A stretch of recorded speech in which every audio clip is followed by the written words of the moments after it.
ಉತ್ತರ ಕರ್ನಾಟಕ ನ್ಯೂಸ್, ಇದು ಕನ್ನಡದ ಉಸಿರು. ಇತ್ತೀಚೆಗಷ್ಟೇ ನಿಧನರಾದ ಹಾಸ್ಯ ಕಲಾವಿದ ಯುವ ಪ್ರತಿಭೆ ಸಿದ್ಧಾರ್ಥ್ ಪರಸನೂರ್ ಅವರ ಮನೆಗೆ ಮಾಜಿ ಸಚಿವ ರಾಜಶೇಖರ್ ಅವರು ಭೇಟಿ ನೀಡಿ ಕುಟುಂಬದ ಸದಸ್ಯರಿಗೆ ಸಾಂತ್ವನ ತಿಳಿಸಿ ಧೈರ್ಯ ತುಂಬಿದ್ದಾರೆ. ವಿಧಾನ ಪರಿಷತ್ ಸದಸ್ಯರಾದ ಶ್ರೀ ಡಾಕ್ಟರ್ ಚಂದ್ರಶೇಖರ್ ಬಿ ಪಾಟೀಲ್ ಅವರು ಶ್ರೀ ಭೀಮರಾವ್ ಪಾಟೀಲ್ ಅವರ ಸಹಭಾಗಿತ್ವದಲ್ಲಿ ಭಾಗಿಯಾಗಿ ಸಾಂತ್ವನ ತಿಳಿಸಿದರು.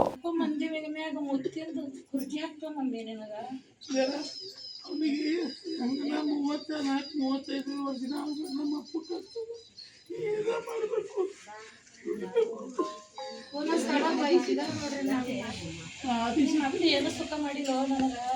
ಏನ್ ಮಮ್ಮಿ ನಿಮ್ಗೆ ಸುಖ ಬೇಕು? 4 ಮಂದಿಗೆ ಎತ್ತಾರ, ಎಲ್ಲರಿಗೆ ನವರ ಮಾಡ್ಯಾರ, ಏನು ಗಿಲೋ ಮಾಡಕ್ ಹಚ್ಚಾರ. ಮಮ್ಮಿ 4 ಕುರ್ಜಿ ತರ್ತೇವ್.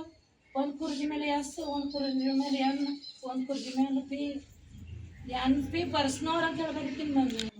ನಕಲಿ ಒಳ್ಳೆ ದುಡ್ಡಾರ ನಂಬಲ್ಲ. 1 ರೂಪಾಯಿ ನಕಲಿ ದುಡ್ಡು ತಂದು ಅದು ರೀಲ್ಸ್ ಮಾಡ್ಯಾರ. 50 ರೂಪಾಯಿ ಬೇಕಾ ತಗೋ, 50 ರೂಪಾಯಿ ತಗೋ, 100 ರೂಪಾಯಿ ಬೇಕಾ ತಗೋ, ಎಲ್ಲರಿಗೂ ರೊಕ್ಕ ಕೊಟ್ಟು ಖಾಲಿ ಅದನ್ನಲ್ಲ, ಖಾಲಿ ಆಗ್ಬೇಕದು ಹ್ಞೂ ಅಂತಂದು ಅದು ಒಂದು ರೀಲ್ಸ್ ಮಾಡ್ಯಾರ. ಮಗನ ರೀಲ್ಸ್ ನೋಡಿದ್ರು ಅವನಿಗೆ ಅಂಬೇಡ್ಕರ್ ಮಾಡ್ಯಾನ ಓದಲಕ್ಕ. ಏನೆಲ್ಲ ಮಾಡಿದ್ರು ಹೆಚ್ಚು ಮಾಡಿಟ್ಟು ನಾನೆಲ್ಲ ಓದ ನೀರು ತೆಗೈತಿ. ಆರಾಮಿಲ್ಲ ಇನ್ಸುಲಿನ್ ಚಾಲು